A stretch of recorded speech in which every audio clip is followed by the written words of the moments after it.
All right, what's going on, you guys? Nick here with Nick Strength and Power. I've got a couple of interesting stories for you guys today. The first story that I've got for you guys today, Hafthor Bjorsson reacts to the KSI call-out that I covered for you guys yesterday. So to catch you guys up to speed, Hafthor is looking for his next opponent, his next fight, after beating Eddie Hall in his last fight. And one of the names that was floating around was Logan Paul. But recently, KSI, in a podcast, called out Hafthor. He said if they fought, he would beat him because Hafthor is too slow. So the exact quote is what Hafthor shared here. KSI said, yes, bro, he'd be slow. You have to be fast, in and out, in and out. It's one of those things because he's slow. While he's recharging to strike, you can hit him. And then Hafthor in his caption says, interesting. I wonder if he truly believes he can beat me or if he's just fooling around. What do you guys think? Honestly, I think KSI was more fooling around than anything, but I still think that the fight is a possibility if the conversation ever extended to that.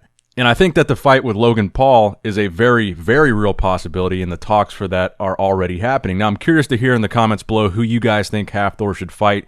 I like the idea of him fighting Mariusz Pudzianowski, who is another World's Strongest Man champion.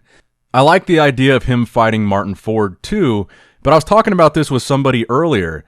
The sponsors that sponsored Eddie versus Thor, I don't think they're happy with getting their money's worth. I don't think they got their money's worth advertising that fight. And those sponsors, for example, Rain, possibly Beard Struggle coming back to sponsor another one, but probably definitely Rain, they would probably be the big sponsors involved if another fight with Thor happens because Thor is still with Rain.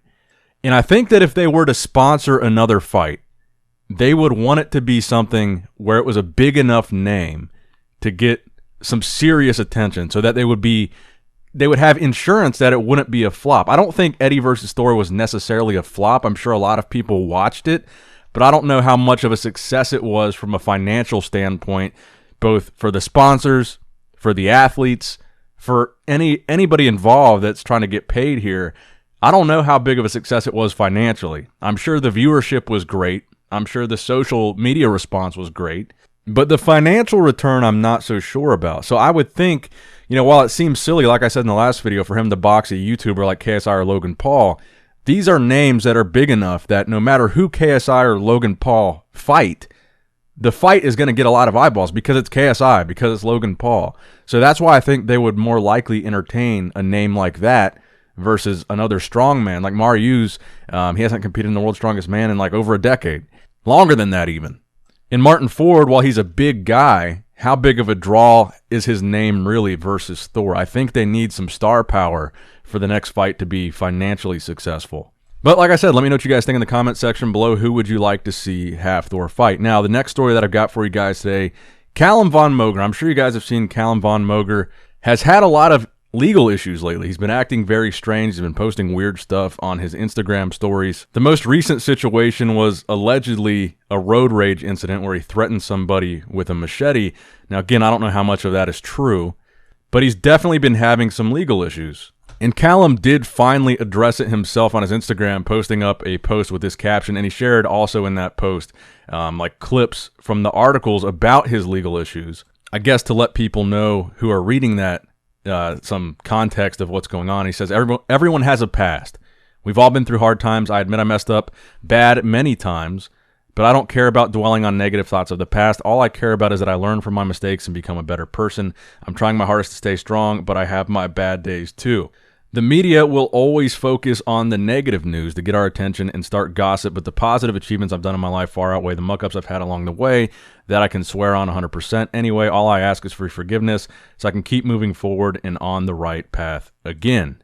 And look, that's part of why I haven't talked about any of these alleged legal issues that Calum has had, is because A, a lot of it, I haven't seen a whole lot of concrete evidence for what people are claiming happened, so I don't know how reliable those sources really are. And B, Calum really hasn't been relevant in the industry lately. He hasn't been competing. He hasn't been posting. And what he has been posting is kind of crazy stuff on his stories. So I really wasn't covering him at all, positively or negatively, because there was really nothing to talk about. And he wasn't really, like I said, relevant in the industry. But I did want to share this because I do think what he's saying here is true. I think there's a lot of people dogpiling on Calum right now. I think a lot of people are hopping on the Calum Von Moger hate bandwagon, and he's clearly going through it right now. And look, hopefully he does get his act together, and that's why I'm covering this, because hopefully he does get back on the right track, which would mean he would be competing again. He would be relevant again. He would be using his IFBB Pro card, which he earned. And that's what I want to cover Calum Von Moger for, is hopefully making a positive change in his life, getting back to competition, and hopefully we can see him on an IFBB stage and have something positive to cover. So I wish Calum the best. I'm not going to jump on this dog pile of Calum hate. I hope he does get his act together and figure out whatever it is he's going through. Now, next up in the news, I saw this posted on Buys and Tries, so credit to Buys and Tries for this story. Brett Wilkin and Ivana Ivusic Wilkin. As you guys know, recently they left Hosstile Nutrition, and they made the switch to Raw Nutrition and Revive MD. Now, I wanted to cover this because I thought this was a little bit interesting, because they basically did the reverse of what Nick Walker just did. You guys know that Nick Walker had kind of the falling out with Matt Jansen. He left Raw and Revive and went from Raw and Revive to Hosstile. Brett just did the exact opposite of what Nick did. And I don't know, maybe there's a deeper story to that. I don't think that was entirely coincidental. And obviously Brett is still working with Matt Jansen. Nick is no longer. But they were at one point on the same team, on the same coaching team, that is. And I've heard that there was friction between Brett and Nick. Is there a chance that Nick Walker being signed to Hosstile was a contributing factor to Brett Wilkin leaving Hosstile, whether it was voluntarily or not? But I wish Brett the best of luck. I definitely think he's still got a very bright future ahead of him, despite not placing where a lot of people thought he would at the Arnold Classic. I don't think that's a reason to count Brett out. I think he's still going to go on to do great things. Him and Nick both. And the final story that I've got for you guys today, another physique update from Blessing Awodibu. It's almost like Blessing saw the video yesterday, because he's comparing these two shots from his prep last year to his prep this year. So 2022, March 30th is on the left-hand side. 2021, March 30th, is on the right-hand side. Both were preps for that Indy Pro. Now, what we talked about in yesterday's video was mostly improvements made to his legs. And if you look at this update, I think you can see significant improvements in his legs and lower body everywhere. More separation. Glute hamstring tie-in looks better. Calves look better. I don't think the back you can make much of a valid comparison, because he's clearly hitting the back double bicep, leaning back in the first picture and then more straight up in the second picture, which is a completely different angle and completely different way to hit the post. That's going to make the back look different no matter what. But he does look bigger and better, upper body and lower body. But the lower body, I think, is what we need to focus on here. That's what we're really going to be looking for from Blessing the next time that we see him on stage. And I'm optimistic that he did make some positive improvements in the time that he took to build.